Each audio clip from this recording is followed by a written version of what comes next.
কুমিল্লা নাঙ্গলকোট উপজেলার বাঙ্গুদা শাখা ইসলামী ব্যাংকের ম্যানেজারের পরিচয়ে ওই ব্যাংক থেকে এক নারীর 11,33,000 টাকা আত্মসাতের অভিযোগ উঠেছে। ভুক্তভোগী অসহায় নারীর নাসির আক্তার জানান, তার স্বামী মোজাম্মেল হোসেন একজন বাহরাইন প্রবাসী। সে ধার কার্য করে বিগত 17 বছর আগে প্রবাস যান।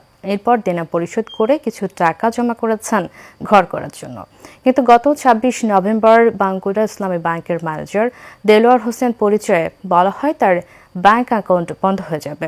অ্যাকাউন্ট খোলা রাখতে মোবাইলে যাওয়া ওটিপি কোডটি দিতে বলেন ওই ব্যক্তি। পরবর্তীতে আর অ্যাকাউন্ট থেকে 11,33,000 টাকা বিভিন্ন অ্যাকাউন্টে সরিয়ে নেওয়া হয়।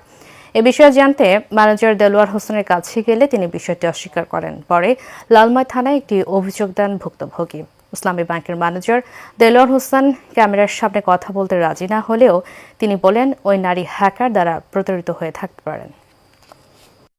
30,000 ছিল, 11,33,000 নিয়ে গেছে। আমি ইসলামী ব্যাংকের ম্যানেজারের নামে আইনগত ব্যবস্থা নিমু যদি আমার টাকা সহ সম্মানে ফিরে না দেয়।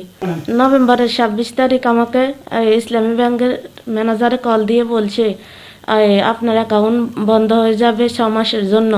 এখন আমরা ব্যাংকে যাইলে আমাদেরকে 1 লাখ টাকা দিলে 70 জায়গায় ঘুরে, কিন্তু এখানে 11,33,000 টাকা 12 বার নিয়ে গেছে। ম্যানেজার অবশ্যই এটার সাথে জড়িত। আমাদেরকে সর্বোচ্চ কোনো হেল্প করে না ব্যাংকের ম্যানেজারে।